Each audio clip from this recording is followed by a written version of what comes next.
Hello, everyone. Welcome to this week's Mystic Moment.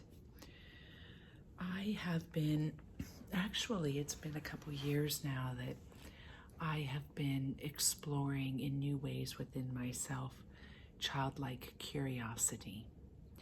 And the prompt that brought this into focus for me was when I resigned from working with the homeless.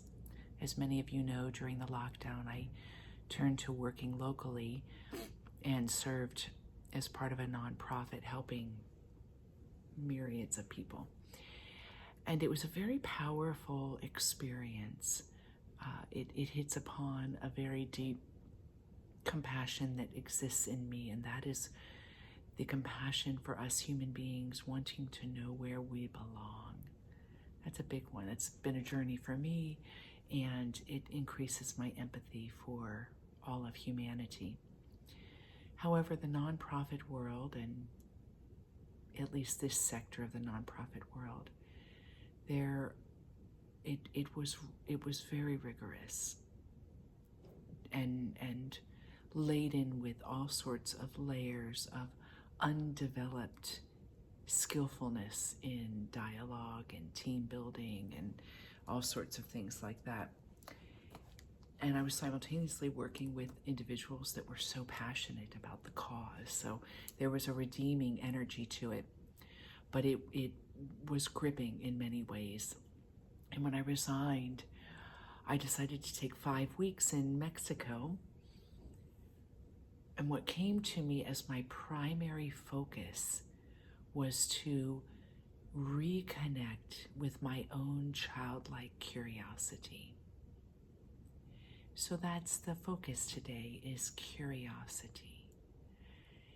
What is curiosity for you? Do you consider it to be part of your personality, part of your spirituality? Do you value it? Do you struggle with finding it? Curiosity is a fascinating portal to a deep transformative experience with ourselves. I love curiosity as a way of evolving and coming into wholeness. There is a lot of talk, and I was just with a colleague who pointed out that the word unknown is becoming one of those buzzwords, and I use it a lot, right? Stepping into the mystery of ourselves, stepping into the unknown. Because stepping into the unknown is necessary if we are going to change, because we have to move away from the limited constructs of our false senses of self. So stepping into the unknown is a way of letting that go and letting in some fresh air.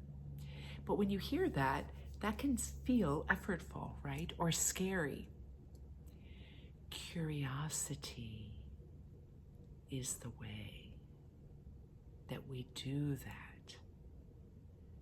So I'm inviting you today to consider shifting your perspective. And curiosity is one of many, but curiosity is our focus today. Shifting your perspective from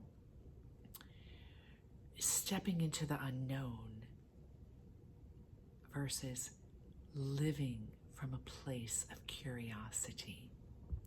And curiosity is an openness to the mystery of things. Who am I?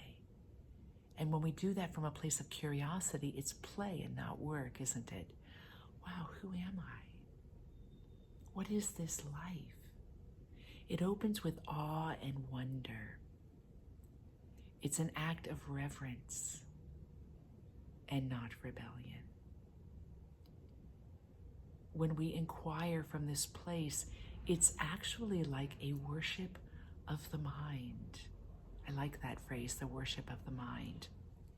The mystics show us that curiosity is the way that it opens us, whereas we can be dulled by certainty. Dulled. So there are 3 insights that I want to leave with you here in this mystic moment. The first is what I just pointed to, that curiosity is a form of reverence. It's a way we bow to the moment of our lives with a sense of open interest. Think about a child that says, but why? But why? But why is the sky blue? But why are we going here? And sometimes that's pitted as being very irritating. And in ages past, I don't think it's so popular today, but in ages past, children, and you may have been one of them, would hear, because I said so, or because it is. And you get the curiosity of awe and openness to mystery met with the dullness of where an adult has settled into a certain rigidity. And if we embrace it as reverence, it takes on new meaning. I remember with the school I went to, which was from 6th grade to 12th, was for geeks. So you had to test to get in. And if you made it in, you were given a blank slate. You could choose whatever. You had to fit certain requirements, like take a science class, but the science class could be AP biology in 7th grade if you had the aptitude. We were taught to be curious. We were taught to question everything. Again, not with a, I'm going to be suspicious, but more with a, what is it? So I was highly formed in that way of being from my school and from my family, who tended with my mom and dad to be more open and innocent towards understanding things and less likely to clamp down quickly on things. I remember when I joined the monastery, and there you are in formation for 4.5 years, and you're learning the path of obedience, chastity, and poverty, and the observance of the rule. And the rule was very simple. It was not laden with a lot of, like, St. Benedict's got like a lot of details to the rule.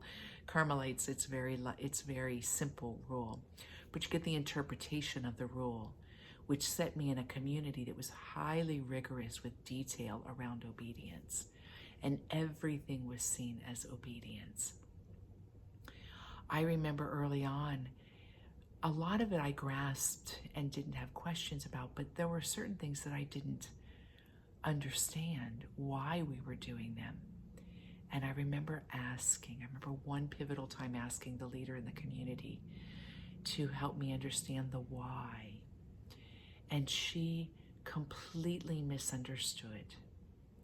She saw it as a resistance or a rebellion and not a reverence. And so she came at me. She met what she perceived as resistance with a sharpness of, you need to do it for the sake of obedience, for the sake of obedience. And that cut me off, so I didn't ask any questions after that. And I was sitting alone reflecting on that afterwards, and I understood her misunderstanding. But I affirmed inwardly within myself, thank God I did not lose it. I lost it a bit, but I didn't lose it on a core belief system. I recognized the distinction because I saw the integrity of my question, that I was asking from a place of wanting to unite my whole self with the practice. I wanted to understand the why so that with my mind I could unite my mind to it. I could unite my heart with even more passion. It was not a leading suspicion in as much as it was a natural desire to harness all of me into that practice that we had. We are oftentimes formed to believe that our questions are ones of coming against something. But you know when you are questioning from a place of resistance and suspicion versus a place of awe and wonder. And I think as human beings, most children get squashed in one way or another around curiosity. Whether they misinterpret an adult's response or whether the adult misinterprets and just squashes. And I think many of us are on the path of recovering curiosity. So there are two more insights I want to share with you, but I'm going to save them for next week because this mystic moment is getting long. I want to leave you with that and leave you with the open question, how can you ignite or reignite your own curiosity as a form of reverence? And I want to read for you two quotes from two powerful individuals. First, Albert Einstein, who said, "The important thing is not to stop questioning. Curiosity has its own reason for existence. The most beautiful thing we can experience is the mysterious." Einstein's sense of wonder at the cosmos was a kind of spiritual devotion. He showed that inquiry could be a path of transcendence. And then I'm going to leave you with the beloved Hildegard, who said, "All living creatures are sparks from the radiation of God's brilliance, emerging from God like rays of the sun." Her path was inseparable from her intellectual and sensory exploration of creation. We've got that through her music, through the medicine, through her cosmologies, everything. She harnessed all her faculties into this mystery. So how today can you ignite or reignite that powerful quality of curiosity that lies at your core? Have a great day.